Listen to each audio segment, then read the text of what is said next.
Jonathan Lehmann, bonjour. Bonjour Lisa, Merci de nous recevoir pour les éditions Philobia à Bucarest.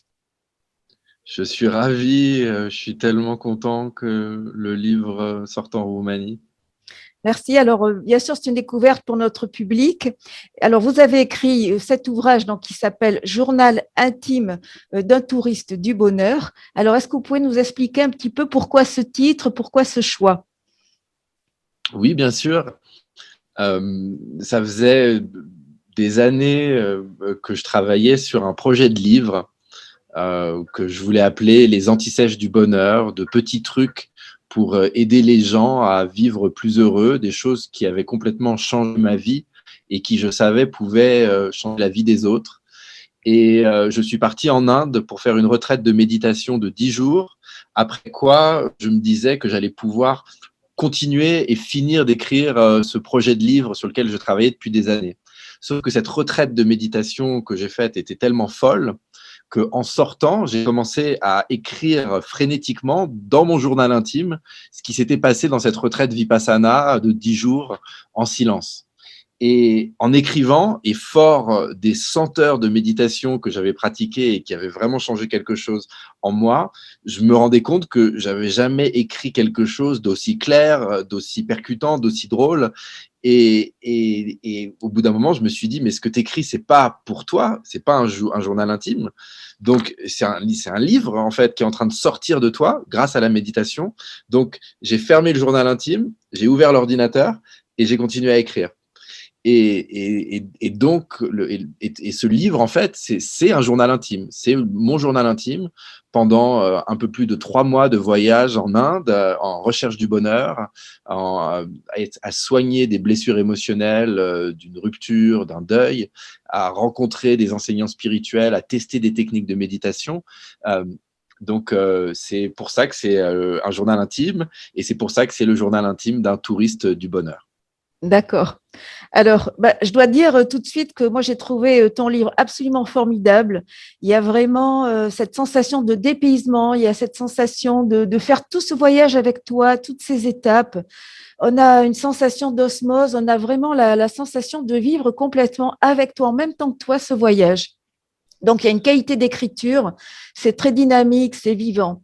Alors, on va revenir un petit peu en arrière parce qu'au tout début, donc, tu es avocat d'affaires à New York, à Wall Street, donc totalement différent. Et en fait, quelle est ta vie à ce moment-là?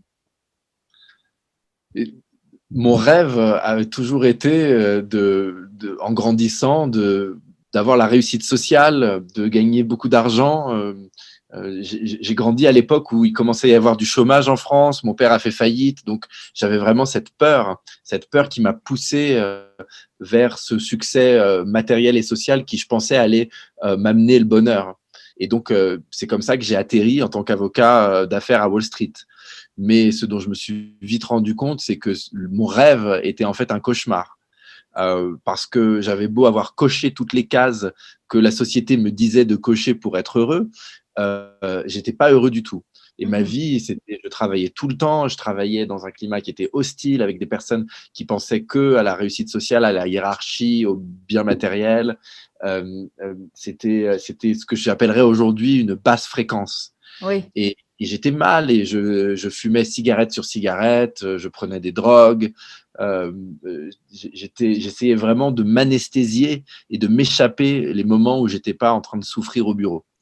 Et je tolérais en fait assez bien ma souffrance. Et c'est un des problèmes, je crois, que beaucoup de personnes ont, c'est de tolérer la souffrance jusqu'à ce qu'elle devienne si grande que il faut changer de vie. Et c'est ce qui m'est arrivé quand mon père est tombé malade, qu'il a été diagnostiqué d'une maladie cousine d'Alzheimer, où là, il y a eu un vrai changement de perspective pour moi et j'ai dit, allez, ça suffit. Tu as une seule vie, arrête avec la peur de manquer, jette-toi dans le vide. Et c'est comme ça que je me suis lancé dans une recherche sur le bonheur qui, au début, était vraiment égoïste, pour trouver mon bonheur à moi. Euh, Mais en fait, en découvrant ce que j'ai pu découvrir sur la science du bonheur, j'ai vu que c'était des choses qu'il fallait absolument partager avec les autres. Pas que j'étais le premier à le partager, mais que j'aurais une manière de le faire qui allait être différente et que j'allais pouvoir contribuer à ce travail qu'on peut appeler un travail d'éveil des consciences. Donc, je travaille depuis moi-même à m'éveiller la conscience en essayant de partager ces outils qui m'aident énormément.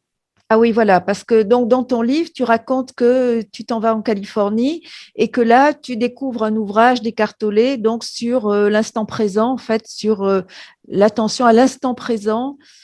Qu'est-ce que ça a déclenché? En fait, c'est une étape supplémentaire en définitive, là. C'est vraiment la marche qui permet de peut-être de passer justement à autre chose, au voyage en Inde, à la méditation. Est-ce que c'est ça?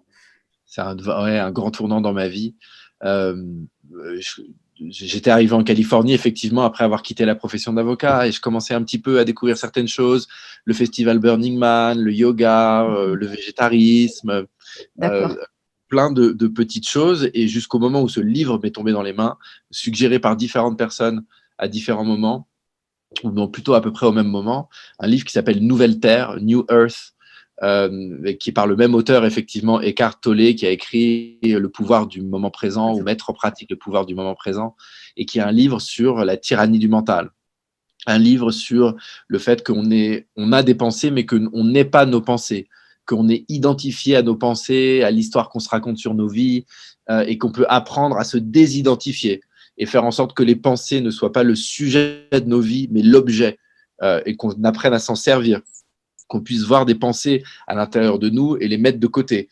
Et ça a été un tremblement de terre dans ma vie. Et moi, j'ai eu l'impression que, et je ne suis pas la seule personne, il y en a des millions d'autres personnes qui ont cette impression avec ces livres, qu'il me livrait le mode d'emploi de la vie que Mhm. j'avais jamais, qu'on m'avait jamais livré auparavant, et je comprenais pas comment ça se faisait que tout le monde ne lisait pas Eckhart Tolle et que c'était pas appris au lycée ce que j'étais en train de lire. Et en essayant d'offrir le livre à plein de gens, je me suis rendu compte qu'en fait il fallait être prêt pour lire ce livre, qu'il fallait le lire au bon moment, et que aussi ce qui me semblait moi une prose assez accessible n'était pas forcément pour tout le monde, c'est juste qu'elle était compatible avec ma manière de penser.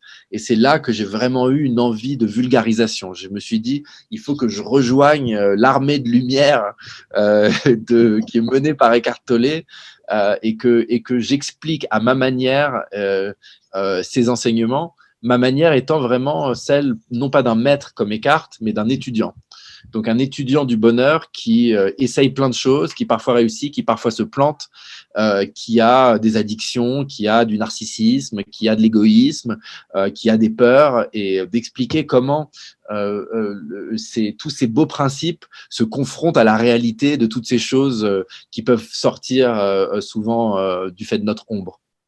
Oui, puis je pense que c'est quand même bien aussi d'avoir des défauts, des voilà, des malfaçons, des voilà, mais ça fait aussi notre personnalité parce que je me suis posé la question quand même en lisant votre ouvrage. Est-ce que justement, si ben, on enlève toutes ces carapaces de l'ego, est-ce que finalement, c'est pas mieux qu'elle se juxtapose à ben, notre personnalité, qu'on ait aussi le fait d'aimer la vie, de vouloir faire la fête, de voilà, d'être, ben, d'avoir des défauts comme tout le monde, et en même temps d'avoir cette sagesse. Est-ce que les deux peuvent coexister ou pas? Ou vous pensez que Oui, absolument. Je pense que justement, la sagesse, c'est de comprendre ses défauts, de savoir les embrasser, d'avoir de la compassion pour eux, ce qui fait qu'on va avoir de la compassion pour ceux des autres. Eckhart, il dit, aimer, c'est se reconnaître en l'autre. Si je vois dans l'égoïsme que je pointe du doigt chez l'autre, ou son narcissisme, ou sa méchanceté, ou son impatience, si je reconnais que ces choses-là sont en moi, et si j'apprends à aimer ces choses, c'est-à-dire à leur donner de l'amour, à comprendre qu'elles viennent de souffrance, souvent de souffrance de l'enfant blessé qui est à l'intérieur de nous, de blessures qu'on a eues quand on était jeune, alors on fait un pas en avant vers la sagesse. Mhm. Moi, j'ai l'impression d'être plus sage aujourd'hui que j'étais auparavant, mais je ne suis pas un sage. J'ai de la colère, j'ai de l'égoïsme, j'ai de la peur de manquer, j'ai toutes ces choses. Et ce que j'ai vraiment appris ces derniers temps, c'est à voir d'où ça vient, ces choses-là, à donner de l'amour à ces choses, pas faire semblant qu'elles ne sont pas là et pas essayer absolument de les faire disparaître parce que c'est pas le but. Et par rapport à l'ego, il me semble que l'idée, c'est de comprendre que l'ego est un outil. L'ego défini comme l'histoire de ma vie, de mes croyances, de mes préférences, de mes goûts, etc. Je peux apprendre à ne pas le laisser se servir de moi, ce qui va créer de la souffrance, mais apprendre à moi m'en servir d'une façon utile, c'est-à-dire une façon qui va me donner du bonheur à moi, qui va donner du bonheur à mon entourage, qui va faire que je vais contribuer de façon positive à mon environnement. D'accord. Alors, on va partir en Inde avec vous, donc Vipassana pendant 10 jours. Alors là, il y a vraiment la façon dont vous le racontez, tu le racontes, est très, très drôle. J'ai pleuré, non pas, mais de Ah bon? rire. Non, non, mais de rire. Je pleurais de rire en lisant, franchement, en lisant le passage, donc Vipassana, première méditation, 10 jours, parce qu'il y a des aspects très, très drôles. Il y a vraiment voilà, cette distance et puis sourire en fait de soi-même et puis des conditions dans lesquelles on se trouve. Bon, il faut quand même avoir une certaine force morale, mais c'est très, très drôle. Alors, vous nous racontez un petit peu donc Vipassana pendant 10 jours en Inde. Ouais, bah franchement, c'est une expérience, peut-être l'une des expériences les plus incroyables de toute ma vie. 10 jours en silence, Oui, 10 heures de méditation par jour, dans des conditions monacales. Euh, et c'est flippant. Moi, la première méditation, premier jour, au bout de 10 minutes, je me dis, mais qu'est-ce que je fous là? Il me reste encore 9 heures 50 minutes aujourd'hui et encore 9 jours au même tarif. L'ego, justement, le mental devient fou. Et c'est ça, la magie de l'expérience, c'est que au bout d'un moment, le mental doit capituler. Et on découvre, c'est tellement difficile à expliquer. Et c'est pour ça que j'ai écrit tout un livre dessus. Je peux pas expliquer une tarte aux pommes à quelqu'un qui a jamais mangé une tarte aux pommes ou expliquer la beauté d'un coucher de soleil, ou même si on peut essayer, les mots vont être des approximations, mais en termes de comprendre euh, comment fonctionne notre mental, comment fonctionne notre corps, comment fonctionne la mécanique de douleur, la douleur physique, la douleur émotionnelle, comment est-ce qu'on peut décoder ces deux choses-là, qui sont les choses qui peuvent nous faire souffrir, comment on peut ouvrir son cœur, comment on peut apprendre à aimer plus, à aimer son prochain, à aimer son environnement, la nature, et à juste avoir une sorte de niveau de conscience supérieur qui donne l'effet d'avoir pris une drogue, mais pas une drogue qui nous fait passer sous la conscience, une drogue qui nous met en hyper-conscience, qui nous fait mieux comprendre nous-mêmes, les autres, la vie en général. C'est juste, c'est magique.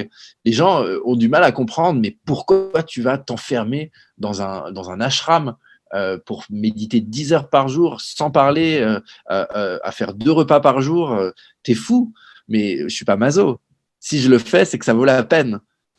Et je l'ai refait d'ailleurs depuis parce que c'est extraordinaire et je le referai parce que c'est ce qu'on en retire, même si c'est très difficile, est véritablement exceptionnel. Et c'est ce que j'avais tant à cœur de partager dans ce premier livre. Donc, je suis particulièrement touché que mon livre sorte en Roumanie. J'espère qu'il va pouvoir parler aux lecteurs roumains, qu'il va apporter une pointe d'humour dans leur vie, mais aussi que les conseils pratiques qui sont là vont pouvoir aider les lecteurs, et puis que ça va les divertir aussi, parce que c'est le but de ce livre.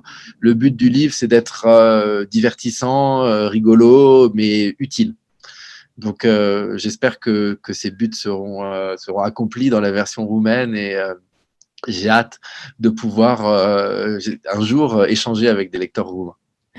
Merci Jonathan pour cet entretien, c'était très intéressant et j'espère à une prochaine fois donc pour d'autres vidéos. Merci beaucoup. Merci Lisa, à bientôt tout le monde. Merci beaucoup.